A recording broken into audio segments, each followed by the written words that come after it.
Thank you. It's an honor to be here. I've never actually even been to Oxford before, let alone spoken here. And needless to say, it's a great honor to be on the stage with my friend and colleague and actually one of my intellectual heroes, Richard Dawkins. So, as many of you know, we have spent the last several years publicly criticizing religion, and I can tell you that what you hear back when you do that are all the reasons why most people think that's a terrible thing to do. And the reasons are not so numerous. It turns out there's not 100 ways or reasons to rise to the defense of God. There really are only 3. Either you argue that a specific religion is true, or you argue religion is useful in general, or you argue that atheism is intolerant or in bad taste or corrosive of something that's important in human life.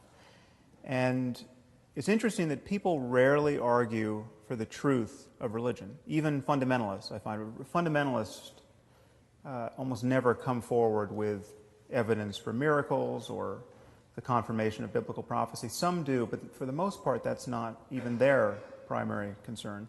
Rather, it's the usefulness of religion, especially as a framework in which to think about morality, that people are willing to advocate for, and the commensurate danger of atheism, that atheism is somehow corrosive of morality.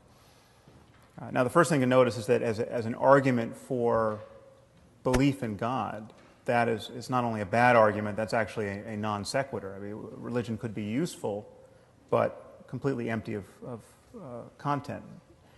It could function like a placebo. And beliefs, really, you can't believe something or shouldn't be able to believe something merely based on its utility. Beliefs are not like clothing. You can't adopt them on the basis of comfort or utility.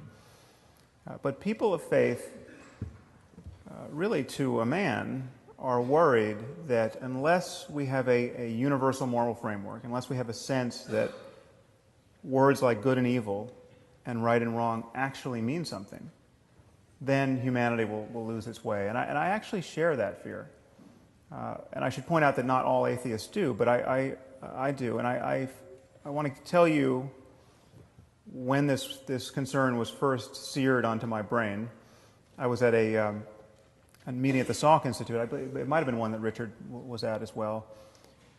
And I gave a talk about morality, and I argued, as I will here tonight, that morality must relate at some level to questions of human and animal well-being. And the moment we admit this, we can see that certain moral codes are in fact worse than others. And I cited as an example the misogyny and sadism of the Taliban as an example of an orientation that was obviously less good than others. And at the end, another invited speaker approached me and said, how could you ever say, from the point of view of science, that forcing women to wear burqas is wrong? And I said, well, because the moment you admit right and wrong has something to do with human well-being, then it's obvious that forcing half the population to live in cloth bags and beating them or killing them when they try to get out is not a good way of maximizing it. And she said, well, that's just your opinion. And I said, okay, well, let's make it easier. Let's say we found a culture that was removing the eyeballs of children every third child, say. Would you then agree that we'd found a culture that was not perfectly maximizing human well-being? And she said, well, it would depend on why they were doing it. So after my eyebrows returned from the back of my head, I said, okay, let's say they're doing it for religious reasons. Let's say they have a scripture which says every third should walk in darkness or some such nonsense. And she said, well, then you could never say that they were wrong. Now, you should know that I was speaking to a woman who was quite a sophisticated student of philosophy and science. In fact, she has since been appointed to the President's Council on Bioethics in the United States. She's one of 13 people advising President Obama on all of the ethical implications of medicine and progress in related science and technology. And she had just delivered a perfectly lucid lecture on the moral implications of advances in neuroscience, and she was especially concerned that we might be subjecting captured terrorists to fMRI-based lie detection technology. And she thought this would be a truly unconscionable violation of their cognitive liberty. So on the one hand, her moral scruples were really finely calibrated to recoil from the slightest perceived misstep in our war on terror, and yet she was totally detached from the very real suffering of millions of women in Afghanistan at this moment. So I view this double standard as a problem. And strangely, this is the erosion of basic common sense and moral goodness that religious people tend to be worried about. Now, I hope it's obvious to all of you, and will be even more obvious at the end of this hour, that religion isn't the answer to this problem. But it's inconvenient that the people who tend to agree with me about the necessity of a concept of moral truth are, by and large, religious demagogues and not our fellow secularists, and certainly not our atheists. So now, how do we find ourselves in this situation? How is it that religious dogmatists and many scientifically oriented secularists agree about the limits of science? Well, it's thought that there are two quantities in this world. There are facts on the one hand, and there are values on the other. And it's imagined that these two are discrete entities that can't be understood in monistic terms. And it's imagined that science can't say anything about value. Science can't tell us the answers to the most important questions in human life. How should we raise our children? What constitutes a good life? In principle, science can't touch these things. Of course, everyone agrees that science can help us get what we value. And once we agree that we value something, then science is a very useful tool.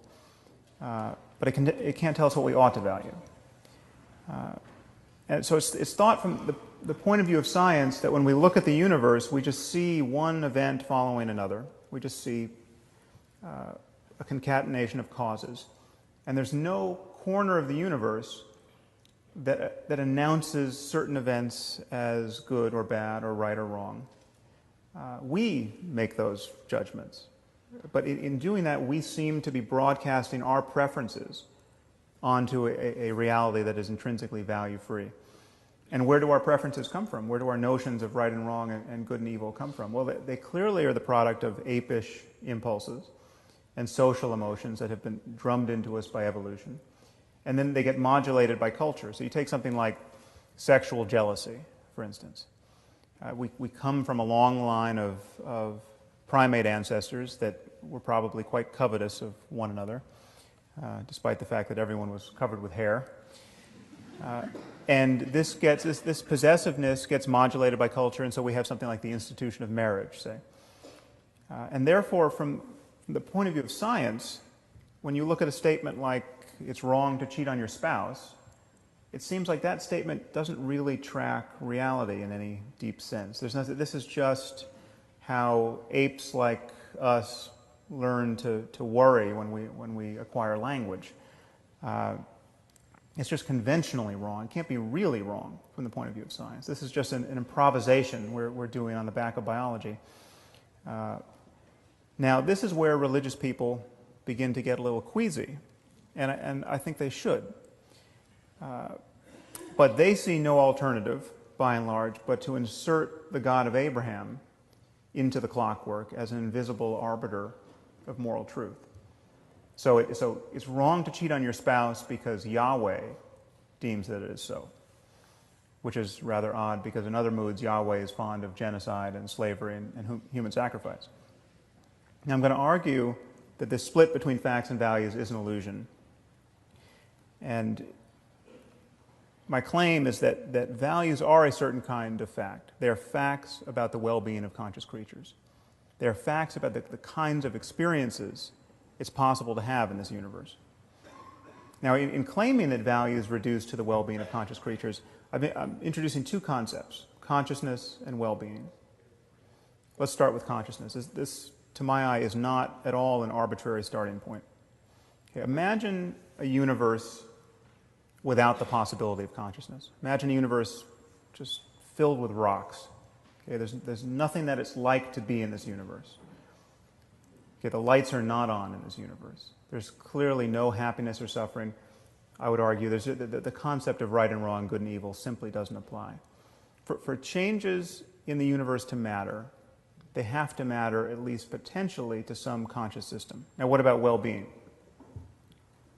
It seems like the well-being of conscious creatures could be a controversial anchor for morality, but I don't think it should. Okay, here's the only assumption you need to make. Imagine a universe where every conscious creature suffers as much as it possibly can for as long as it can. I call this the worst possible misery for everyone. The worst possible misery for everyone is bad. If the word bad is going to mean anything, surely it applies to the worst possible misery for everyone. Now, if you think the worst possible misery for everyone isn't bad, or that it might have a silver lining, or there might be something worse, I don't know what you're talking about. And what is more, I'm reasonably sure you don't know what you're talking about either. The moment you admit this, the moment you admit that the worst possible misery for everyone is the worst outcome, okay, then you have to admit that every other possible experience is better than the worst possible misery for everyone. So a continuum opens up. And because the experience of conscious creatures is going to depend in some way on the laws of nature, there are going to be right and wrong ways to move across this continuum. It will be possible to think you're avoiding the worst possible misery for everyone and to be wrong about that and to fail to avoid it. This is, in some sense, a navigation problem. So here is my argument for locating moral truth in the context of science. Okay. Questions of right and wrong and good and evil depend upon minds. Okay. They depend upon the possibility of experience. Minds are natural phenomena. They depend upon the laws of nature in some way. Morality and human values, therefore, can be understood potentially in the context of science, because in talking about these things, we really are talking about all of the facts that relate to the well-being of conscious creatures. In our case, we're talking about genetics and neurobiology and psychology and sociology and economics. Now, I view this space of all possible experience as a kind of moral landscape where the peaks correspond to the heights of well-being and the valleys correspond to the lowest depths of suffering. And one thing that to drop out of this analogy is the possibility of there being multiple peaks. Maybe there are many different but morally equivalent ways for, in our case, human beings to thrive. But clearly there are many more ways not to thrive.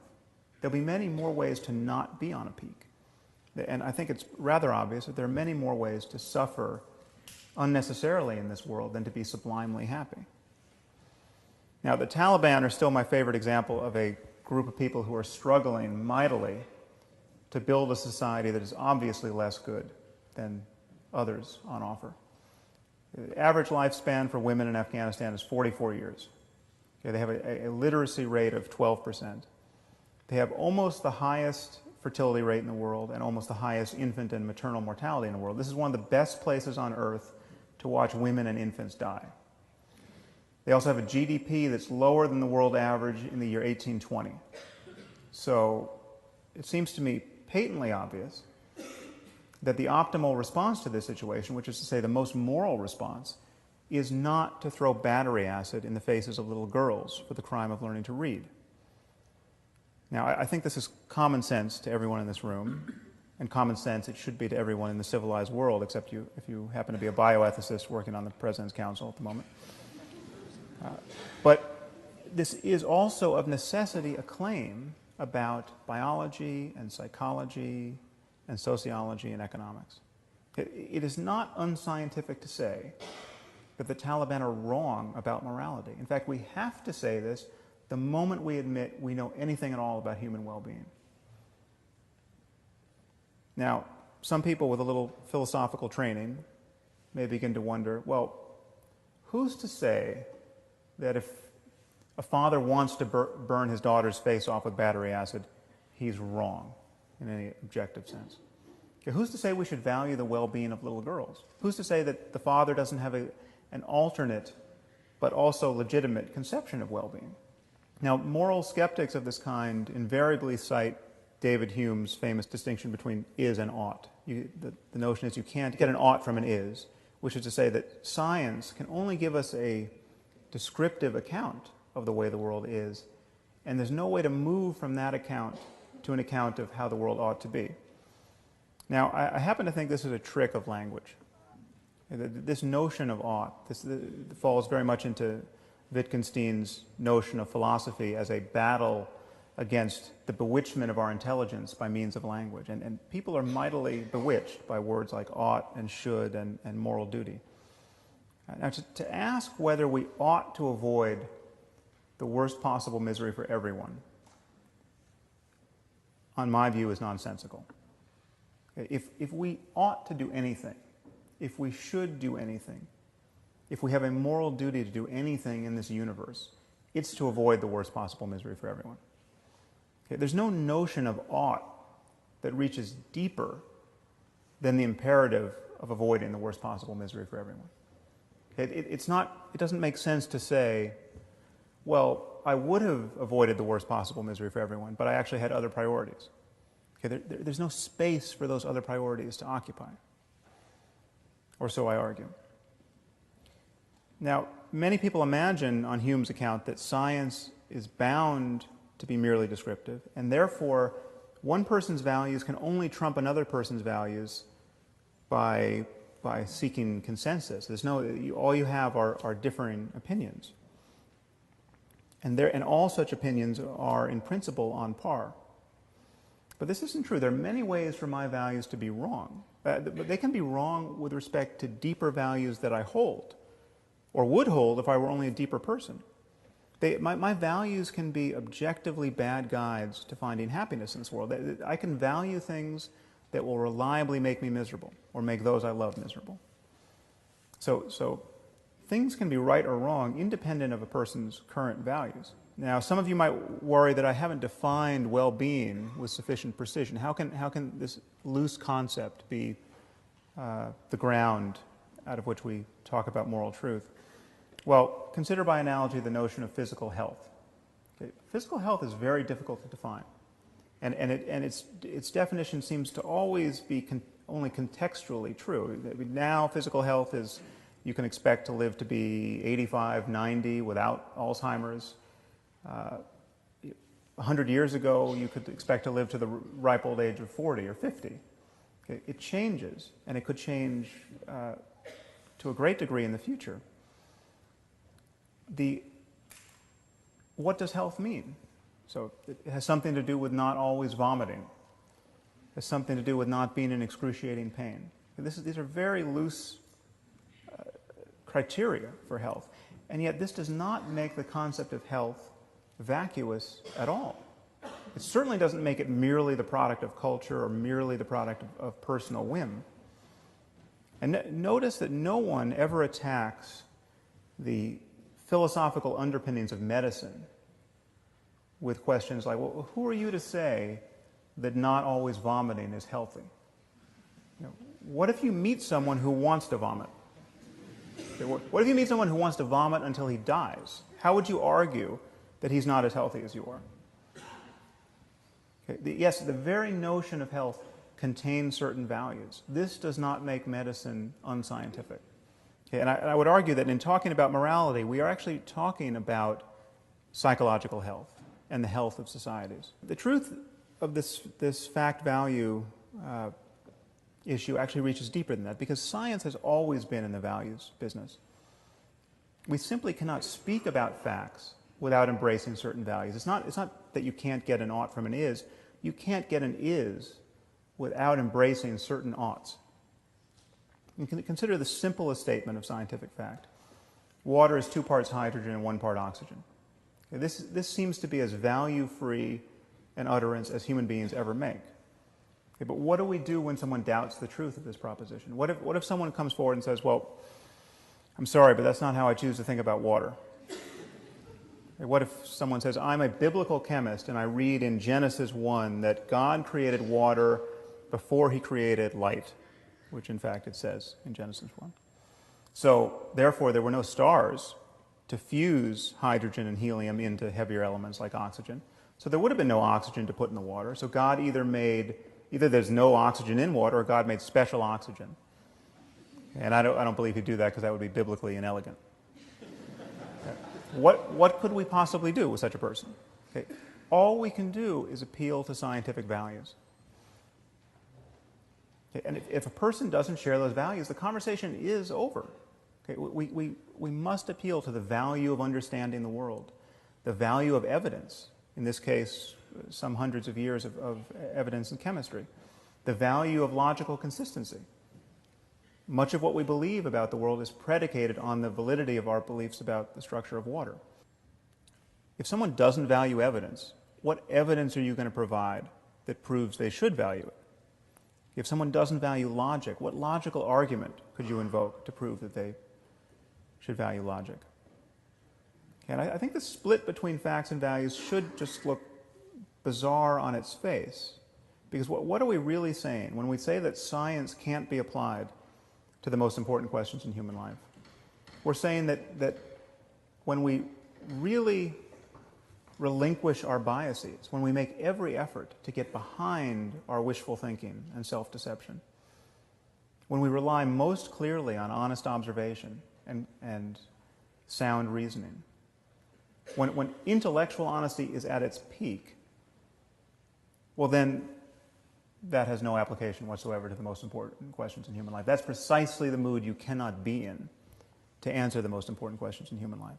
So I'd argue to you that thinking of moral truth in the context of science, and indeed a science of morality, should only pose a problem for you if you think a science of morality must be absolutely self-justifying in a way that no branch of science can be.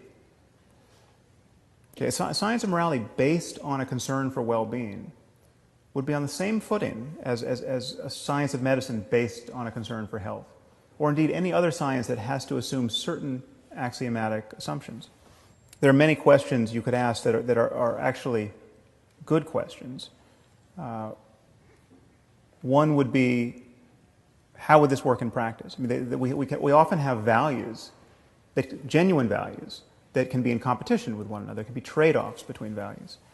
How do we balance one person's well-being against the well-being of the group? How do we evaluate the consequences of our actions when the consequences seem to go on forever? So you take, for instance, this recent tragedy in Japan. Is this a good thing or a bad thing?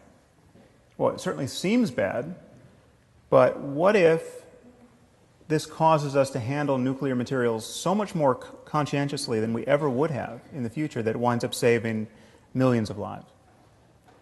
Okay, these are all good questions, but I would argue these are not a retort to the argument I've given you.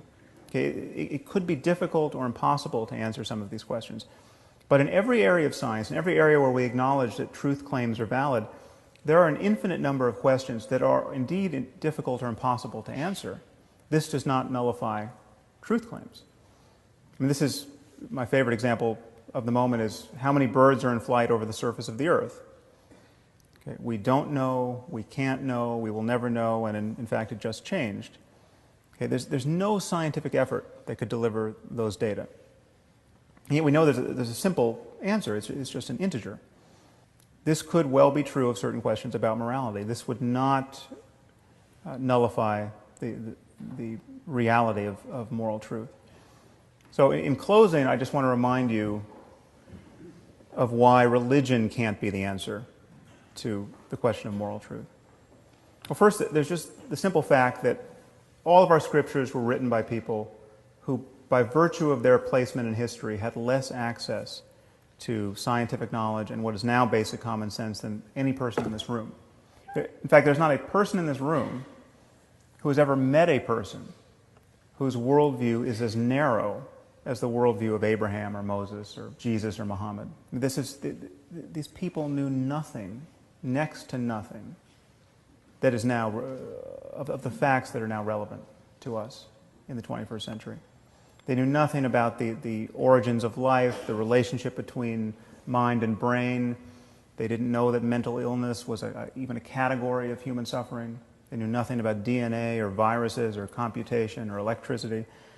None of this is in Scripture. Okay, they had no idea why people got sick and died. I mean, unless you saw someone stabbed with a spear, you had no idea why they died. And in moral terms, with a few notable exceptions, most of these people were no wiser than your average Afghan warlord today. Okay, the most had absolutely no notion that slavery was problematic, that there was something morally unsavory about owning people and treating them like farm equipment. Okay, Jesus and his apostles couldn't see that slavery was worth condemning. In closing, I just want to suggest to you that just as we don't have Christian physics, though the Christians invented physics, and we don't have Muslim algebra, though the Muslims invented algebra, we at some point will not have Christian and Muslim morality. Okay, the truth has to float free of these provincial ideas. What remains for us to discover are all the facts that relate to genuine questions of human well-being.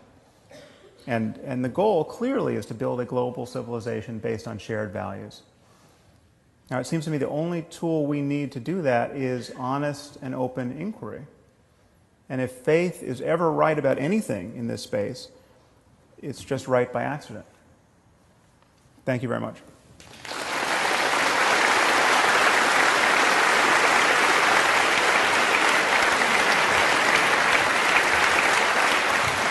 I want to begin by plugging a book. Those of you who've read Sam's previous books, The End of Faith and Letter to a Christian Nation, will know how beautifully he writes. And I just want to begin by illustrating it from the new book. I just want to read a couple of paragraphs. Oh, sure.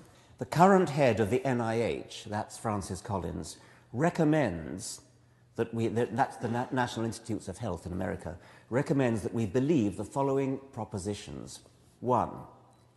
Jesus Christ, a carpenter by trade, was born of a virgin, ritually murdered as a scapegoat for the collective sins of his species, and then resurrected from death after an interval of 3 days. 2. He promptly ascended bodily to heaven, where for 2 millennia he has eavesdropped upon, and on occasion even answered, the simultaneous prayers of billions of beleaguered human beings. 3. Not content to maintain this numinous arrangement indefinitely, this invisible carpenter will one day return to earth to judge humanity for its sexual indiscretions and skeptical doubts, at which time he will grant immortality to anyone who has had the good fortune to be convinced on mother's knee that this baffling litany of miracles is the most important series of truths ever revealed about the cosmos. 4. Every other member of our species, past and present, from Cleopatra to Einstein, no matter what his or her terrestrial accomplishments, will be consigned to a far less desirable fate, best left unspecified. 5. In the meantime, God, Jesus, may or may not intervene in our world as he pleases, curing the occasional end-stage cancer or not, answering an especially earnest prayer for guidance or not, consoling the bereaved or not, through his perfectly wise and loving agency. Just how many scientific laws would be violated by this scheme? One is tempted to say all of them. And yet, judging from the way that journals like Nature have treated Collins, one can only conclude that there is nothing in the scientific worldview or in the intellectual rigor and self-criticism that gave rise to it that casts these convictions in an unfavorable light. Well, there's a lot like that in the book, which I hope is enough to recommend it. But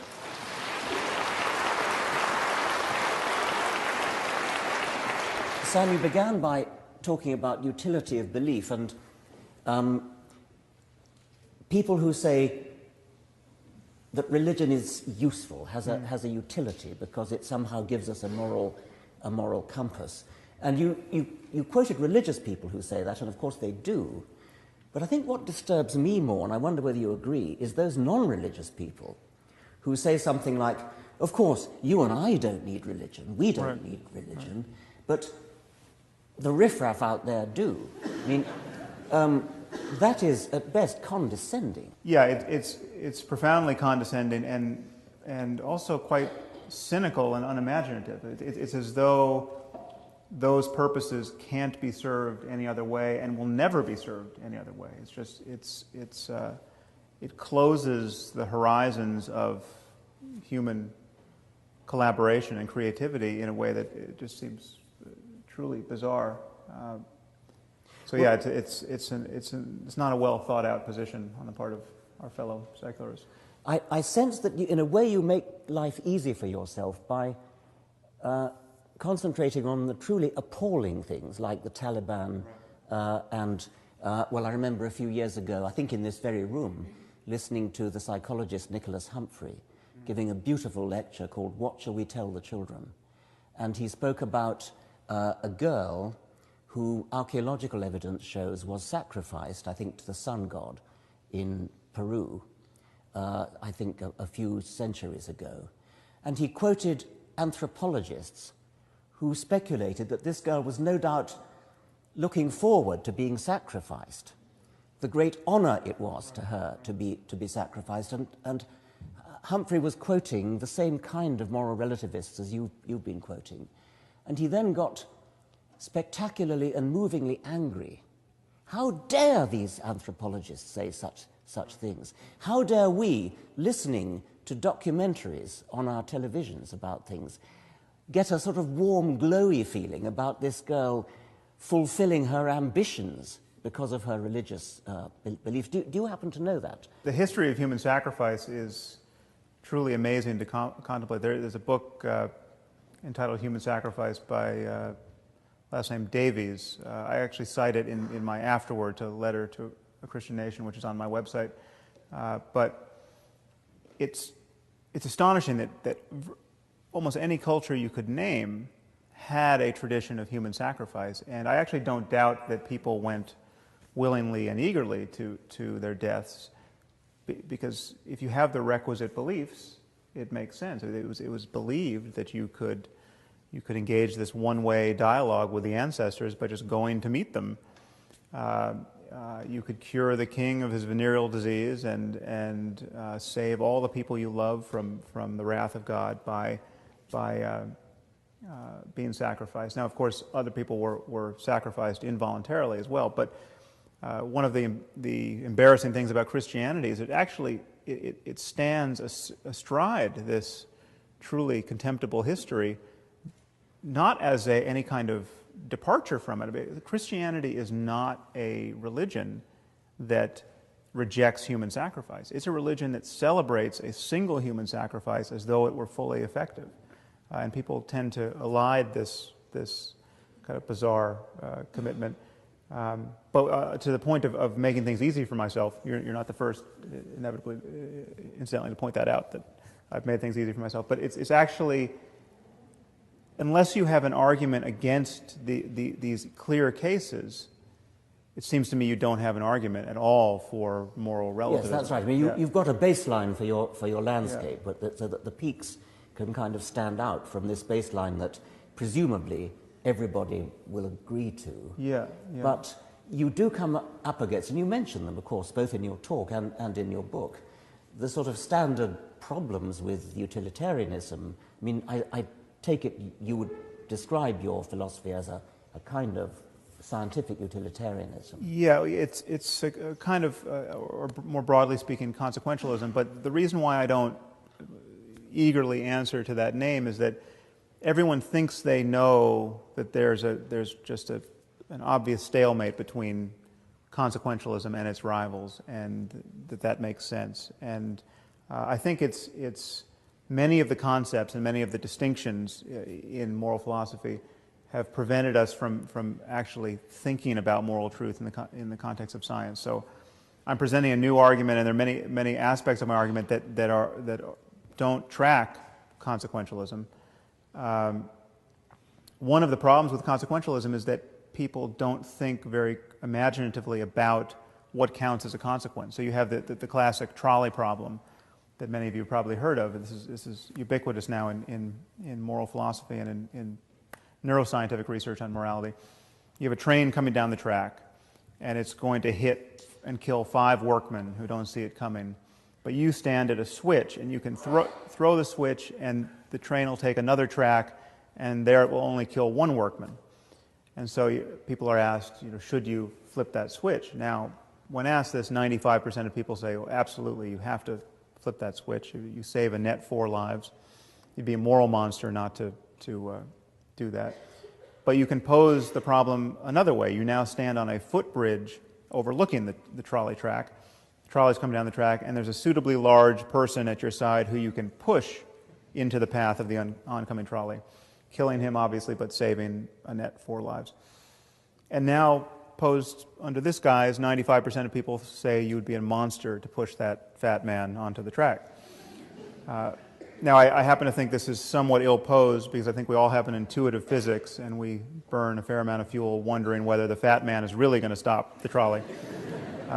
But even if you finesse it and make it clear that he will, they seem different, these situations. Now, from the usual consequentialist point of view, people say, well, it's the same. You just have body count. This is actuarially, this is the same scenario. But maybe it is, in fact, not the same. If it is just fundamentally different to push a person up close and personal to his death than to flip a switch, if that difference can never be reformed, then they're not, in fact, the same. If you're going to wake up with nightmares for the rest of your life because you push someone, but feel like a hero because you flipped a switch, those are the consequences that have to be built into our analysis. And there are many ways in which the traditional discussion of these issues breaks down. That's another version of that one is the hospital, where there's one patient who needs a kidney transplant, another patient needs a heart transplant, another patient needs a lung transplant, another patient needs a liver transplant, and there are no organs available. But then the doctors notice that there's somebody in the waiting room who has a perfectly healthy one of all these things. So you can kill one to save 4. And it's the same point, that the positive act of killing somebody is one that nobody warms to. But just imagine if we all lived in a society where at any moment you could be sitting in your doctor's office thinking you're getting a checkup, and you could be grabbed and vivisected for the sake of others. We live in constant terror. So these are the kinds of consequences you have to think of. But again, my argument is, if something matters, it has to matter. It has to be amenable to a discussion of the conscious experience of conscious creatures. And so I use well-being as a kind of catch-all for that mattering. If it doesn't matter, it doesn't matter. If there are differences, if there are trade-offs in which we all recognize this is a different world, but it's sort of just as good as world A is sort of just as good as world B, but different, well, then it doesn't matter. If there's one slice of pie here, and if I get it or Richard gets it, the other can't get it, there is a zero-sum opposition here, but how different is a world in which he gets it versus the one I get it? Well, it's different to one of us, but globally speaking, it's not so different. These are issues in which we have to ask whether differences matter or not in some kind of global sense. Now, this doesn't necessarily give us guidance in every traditional moral conundrum, but my argument is that the most important moral decisions are ones in which it's not zero-sum. The most important moral decisions are the ones where all boats will start to rise with the same tide. Just ask yourself, how good could human life be? How could we build a global civilization in which the maximum number of people truly flourish? Solving that problem is not going to entail working 1 billion people to death as slaves for all of our enjoyment. I mean, those are the kinds of examples that are given. We're so deeply social. Our happiness is so obviously predicated on the creativity and flourishing of others. we're not atomized selves where our selfishness can be maintained in opposition to all others. The only way to be wisely selfish in this world is to care about others. And when you look at the kinds of things sane people want, like love and friendship and community, I mean, these are intrinsically social and non-zero-sum concerns.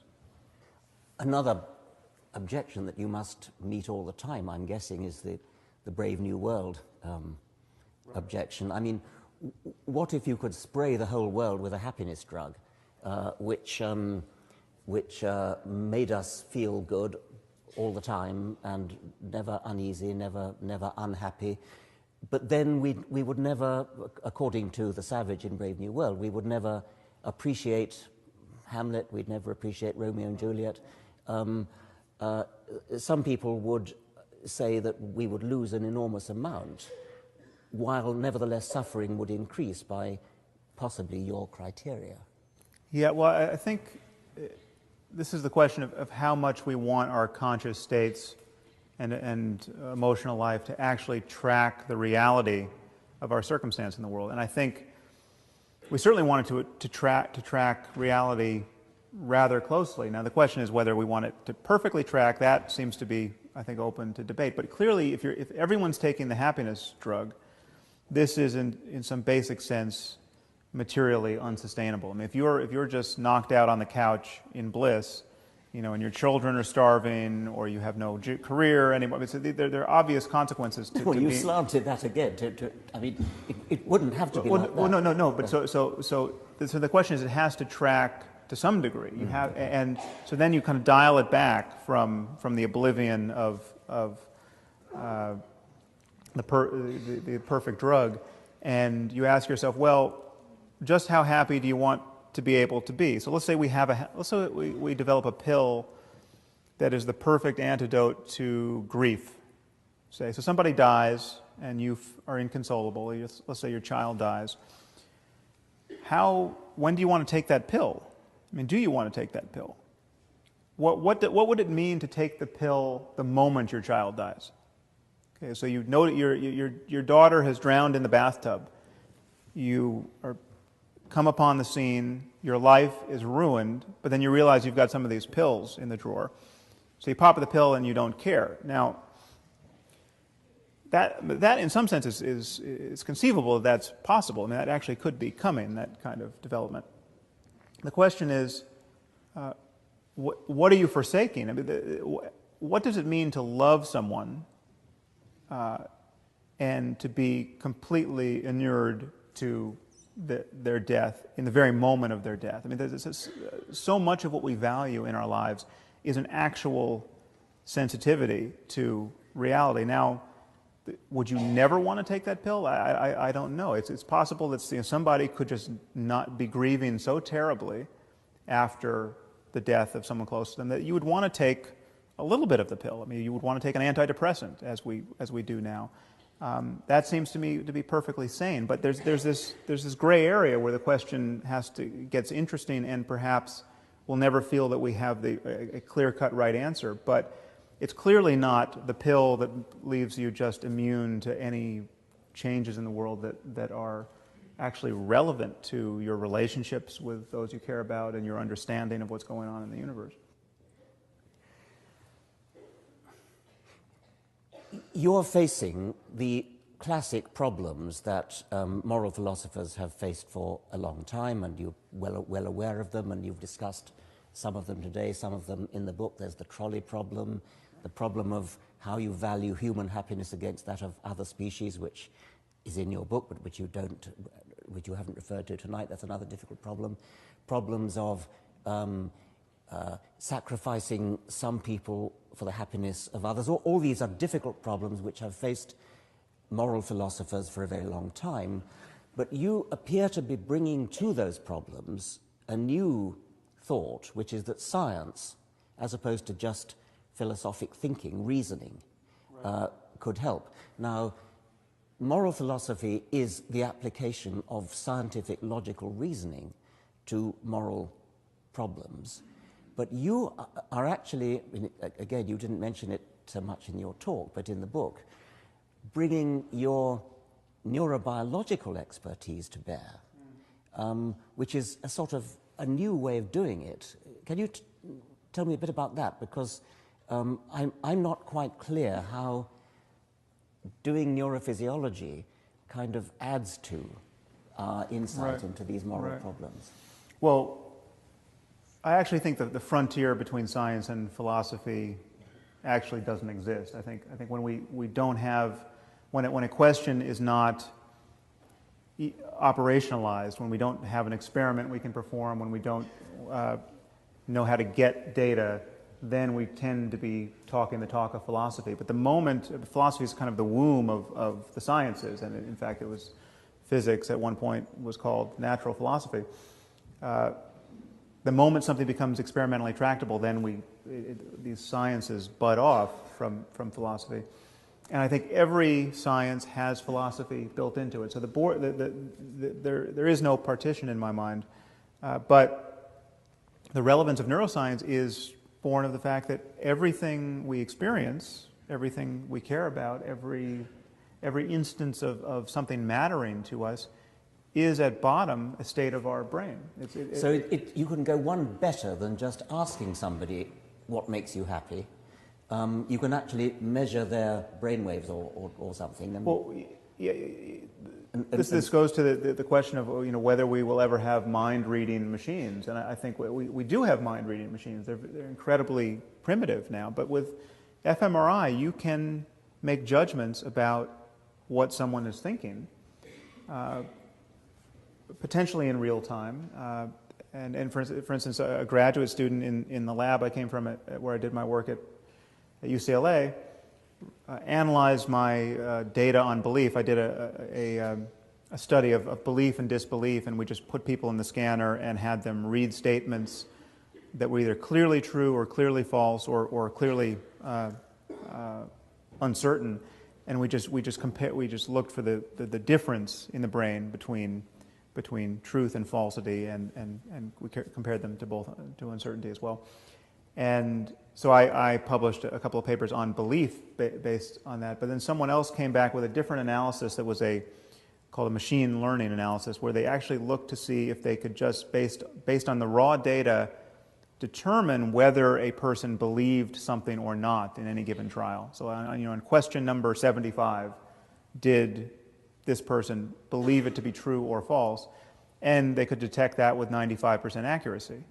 And there have been many other experiments that can tell, where it's been demonstrated, where we can see whether you are thinking of a person or a place, etc. Now, that could become arbitrarily precise in the future, and it is certainly a possible prospect that you could have your brain scanned and you could find out stuff about yourself that is not obvious upon introspection, but is nevertheless true of your subjectivity and is formative of your subjectivity. So, and actually, you don't even need brain scanning technology to discover this. We know that if you are shown that a pattern of kind of racist judgment can be detected in virtually everyone, and certainly virtually everyone who thinks they don't have a racist bone in their body. I mean, if you show white people, pictures of white and black faces, they're going to much more readily associate negative terms to black faces than white faces. And this is something that they're psychophysical paradigms that make it just impossible to correct for this, and you are just embarrassingly slower to associate positive terms to another race. And everyone comes out of these experiments mortified, but it's just in fact true of you. Now, you could take that further and have your brain scanned and find out, how much do you love your wife. You could be shown pictures of your wife and think about your wife, and then you could think about your last wife, and some rather mortifying comparisons could be done there that you wouldn't want to talk about, perhaps. So this is, insofar as, and again, there could be some limit we would run up against with the technology. It could just be so, as a physical fact, that we will only be able to discriminate we'll only be able to correlate our subjective states with our neurophysiology only so closely. But I think mind-reading machines are a real possibility in the future. Some people would find this prospect very frightening, very alarming. Yeah. I think one of the most spectacular examples is the evidence that decisions are taken in our nervous system before we consciously know it. So when we decide to do something, little do we know that several seconds earlier we've already decided, which is another example of where science can actually get inside our minds better than we can, so to speak. Yeah, and that actually torpedoes the whole notion of free will. I think you actually don't need a notion of free will in order to have a notion of moral truth, and this is something that is very counterintuitive to people, but we know free will is a non-starter philosophically and scientifically. Now, many people struggle not to admit this, but however our mental life is caused, it is caused either by prior causes or by some randomness intruding, but whether it's purely deterministic or there's determinate causes combined with some randomness, neither offer a space for free will to operate. I mean, just imagine if all of your experience were caused by someone at a computer just determining what you feel and do and say and want. That's clearly not a circumstance of free will. Now imagine if that person just was determining in all of that, but 10% of the time threw some dice or introduced some other mode of randomness into the process. That doesn't open up a space for free will. And we know, just as a matter of scientific fact, that everything you're consciously intending to do and wanting to do and judging to be good or bad is preceded by neural events of which you're not conscious and of which you are not the author. We walk through life feeling that we're the conscious author of our thoughts, but you can't think a thought before you think it. So here's an experiment in free will. Think of a famous person. So do you have a famous person in mind? Well, why didn't you think of another famous person? I mean, you can't account for, if you thought of Ricky Gervais, you can't account for why you didn't think of Eddie Izzard. And that goes for every other move you might make that's starkly voluntary. Things simply spring into consciousness. Now, the reason why this is not morally important is what we condemn in other people is not the fact that they really are the ground cause of their actions. What we condemn are intentions to do harm, and intentions are still part of the causal framework. I mean, I only reach for this water because I intend to reach for it. I want to drink it. It's not like I can just sit back and wait and see what happens. And the only way to get to the water is to intend to drink it. And so what we condemn in an evil murderer is not the fact that he truly and really and metaphysically is the source of his action. I mean, all these evil murderers have either bad genes or bad parents or bad lives or bad ideas or some combination thereof, and they're not the author of any of those things. But we still need to lock them up. When you go to death row and you interview the sociopath and you ask him, what are you going to do when you get out? And he says, I'm just going to keep raping and killing people. That should make it pretty clear that you want to keep him in there. But we would keep earthquakes and hurricanes in prison if we could, and we would never think they're evil earthquakes or evil hurricanes. And so there's some things would change about our notion of retribution, say, but the idea that we would have to lock up killers is not one of them. I think some people will feel quite queasy about that. I think it's extremely interesting, and no doubt questions will arise. I just got one final point to make. I get much less queasy, but a little bit queasy about completely junking the is-ought distinction in the following sense. People think that because I wrote a book called The Selfish Gene, I'm advocating selfishness. And so my stock reply to that is, of course, the is-ought distinction. And I presume you would subscribe to that in the sense that We do not wish to say that because something is, quote, natural, that because something is out there in nature, that therefore that makes it good. And obviously you're not advocating that, but that is sometimes what people mean by the is-ought distinction. You're meaning something much more subtle. But I just want to throw that in, that I wouldn't wish to throw the is-ought distinction out in that sense. Well, the idea that natural could somehow equate to good. Natural equate to good, so we all ought to go around with no clothes on. I mean, that kind of thing. Right. Obviously, there are many propensities we have that we've evolved to have, which we are busily trying to get rid of or overcome, and we're wise to. And that's at some point in the book, I delineate 3 different projects, which I don't think we should confuse. The first project is to understand how we came to be the way we are, and this is very much your project of just evolutionary science. We have an account of how we came to be primates who have morally salient emotions like disgust, say. And that's a story for evolutionary biology and psychology. But there's another project, which is we can figure out how we can experience the greatest well-being based on how conscious states arise in the brain and how they're impacted by the world. And that's a very different project. That flies free of the perch that has been built for us by evolution. I mean, that's where we can talk about how to raise compassionate children, despite the fact that, and how we could change the genome to be more compassionate, if such a thing is possible. The question of whether all of that is possible is very different from the question of how we got here.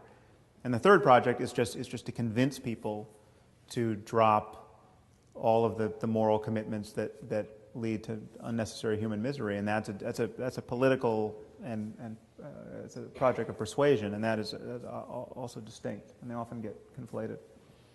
I think we should open it up for questions. So I was wondering how the moral landscape feeds back on science. And one way it feeds back on science is it makes intelligible the claim that certain truths about the universe may be best left unknown. I mean, it's quite possible that there is intrinsically damaging knowledge given what we are. Say, I mean, certain knowledge that human beings, it would be rational not to have this knowledge if we could foresee the consequences of having it. And I think we all understand this and agree to it intuitively. I mean, we're not committed to just the maximum dissemination of information, and we're not busily teaching everyone how to synthesize smallpox. You know, it's not. We don't want to just make sure everyone has these facts in hand, and it's rational not to want to spread that around. And I think we could find ourselves in an area of science where the downside of knowing certain facts, or certainly knowing how to act on certain facts, technologically speaking, if foreseeable, these things are almost never foreseeable, but if foreseeable, or in hindsight, we would say it would be better if we didn't pursue that. This is something that Dan Dennett has spoken about a little bit. That's intelligible to me. Now you're going to get the people who say, no, I just want to know everything, and my well-being is predicated on knowing everything. And I'm just not going to be happy if we don't know everything. That, I think, is very likely not an honest claim. And if you start looking at it, I mean, you just have to keep raising the stakes of the downside for that person to back off that claim, I think. You don't want to know everything if it's going to mean the world is going to be plunged into internecine horror for a century. So I hope that dealt with the spirit of your question. First of all, I agree with your framework, and I admire the way that you've attempted to build it up. However, I think in order to move forward, in order to make it practical, you need to overcome the classical problem of subjectivity, which is that, you know, one person's experience is their experience, and how do you then make judgments about that in relation to other people? And I was wondering what your opinion was on what science can say about that, with things like functional MRIs revealing more about ourselves. Do you think that holds an area for progress in being able to make a framework like the one you've outlined practical for moral judgments in the real world? Yeah, well, this concern really visits us everywhere in the sciences of mind.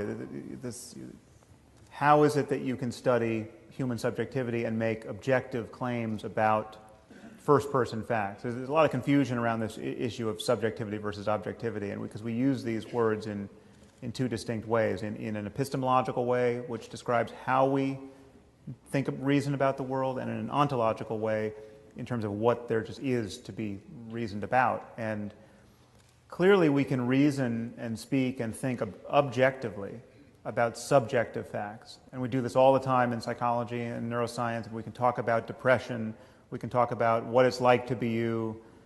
We can talk about whether you feel the pain in your right knee or your left knee. These are subjective facts. These are first-person facts. And yet you don't have to be self-deceived or illogical or merely led by wishful thinking to talk. I mean, these are not merely, these are in the purview of science. Now, it's always a tricky experimental question just how much you can take somebody's word for their experience. I mean, we're not incorrigible judges of our experience. We can be wrong, we can be self-deceived, you can put me in an experiment where I think I'm choosing something based on my previous history of liking red versus blue, say, but I have been primed unconsciously by the experimenters to choose what I chose, and I have absolutely no subjective insight into it, and yet it is actually, we can prove the cause of my behavior. So people can be wrong about their subjectivity, and I think we can be wrong about just not just the unconscious sources of it, but we can actually be wrong about its character. We can just be bad witnesses to what it's like to be us in the context of consciousness, and consciousness therefore is trainable. We can learn to make discriminations that are more refined. But if it's a problem for morality, it is a problem for every scientific study of every state of consciousness, psychology and cognitive neuroscience. You mentioned consequentialism. Do you think that's a sufficient basis for morality? I do if you revise it the way I have attempted to. I think consequences are what matter. So when you bring forward a traditional retort to consequentialism like deontology or like Kant's categorical imperative, that only makes sense as a moral framework if, in fact, its consequences are good. If you have consequences that are obviously horrible, it would no longer count as a rule for morality. And so too with a Rawlsian analysis of justice, say. Now, if you're going to go with Rawls and say that justice, it's not well-being that we care about, it's justice or fairness, say, well, give me a world that maximizes justice, but which leads to the needless misery of millions. I mean, if the perfectly just world, the perfectly fair world, immiserates millions who, if you turn the dial of fairness just a little bit, wouldn't suffer in that way, well, then you want to turn that dial. It only counts as a moral precept because we recognize, I think rightly, that fairness and justice are hugely beneficial to us, and we all tend to profit from a system in which fairness and justice rank very high on our list of moral concerns. But I think the cash value is always the consequences in terms of what I'm calling well-being. And again, well-being is like health. It can keep absorbing the next thing we care about. If you come forward and say, no, you don't understand, there's this other thing that's so important that you're neglecting to consider, its importance is always going to show up in terms of positive changes in the conscious states of any conscious creature that could experience that thing. Yeah. This last hour has been a lot of fun to listen to because we've been engaging in what seems like a very thoughtful, fruitful, intelligent exercise in secular moral reasoning, which is an important thing to do. But I think why we all came here is because you seem to be claiming to do something much, much more interesting than that. Namely, that you could appeal to science to say something that's objectively true about morality, rather than simply use science as a way to feed us facts into the normal secular moral reasoning that we'd all like to think we could engage in. Yet when you put down the philosophical cornerstone of your case, you seem to appeal to common sense, sort of low-hanging fruit. Wouldn't everybody say it's objectively wrong, or it's really bad, as you put it, when you sort of qualify your statement? Wouldn't you say it's bad to throw acid on someone's face? We'd all say it's bad, but that's not the philosophically interesting case that you were proposing to make. So it seems like you may be caught between either making a common sense argument on the one hand, or an inability to define your position in a strong sense on the other hand. How are you making that really interesting claim that we can turn to science to tell us what's objectively morally true without simply referring to the low-hanging fruit of throwing acid on people's faces and so on? Yeah, good question. Well, the moment you grant that we're talking about well-being, that we're right to talk about well-being, we can't conceive of something else to talk about in this space, then all of the facts that determine well-being become the facts of science, because well-being is emerging out of the laws of nature in some way. Our conscious states are constrained quite clearly by the laws of nature, whatever they turn out to be. If they entail ectoplasm rising off the brain at death and going to the Christian hell, we're still talking about the way the universe is, and that would have to fall into the purview of some completed science. Now, obviously, there's no reason to believe in any of that. So you could ask a question like, just how important is compassion, say? I mean, what is compassion? What is the genetic basis for compassion? Is there what are the practices and uses of attention and institutions that allow compassion to thrive or diminish it? And if there's a trade-off, I mean, just how important is compassion, and how, if we have a tension between compassion and bureaucratic efficiency, say, what is the right balance there? Now, again, these are all the details at the level of brains and the level of lived experience are incredibly complicated. If you get to conditions where it's just not at all clear which way to go, you're getting to conditions where figuring out which way to go in detail would be incredibly complicated, much more complicated than economics. And economics is still struggling to be a science. But I mean, so clearly we don't understand economic systems with any real success at this point. We can keep being blindsided by how they behave, but nobody doubts that there are right and wrong ways to respond to a global banking catastrophe, say. And I think to carve out a space of truth, of real truth, a space where we recognize there are truth claims to be made about good and evil, or truth claims to be made about economics, all we have to acknowledge are the easy cases. I mean, that's why I appeal to the easy cases, because it's like, with economics, economists can disagree about how to respond to a global economic crisis. The science is such, and the complexity of the system under analysis is such, that we may never be confident about the right answer, but we know there are wrong answers. If someone got on CNN and said, well, I've got the solution, let's just destroy all material wealth.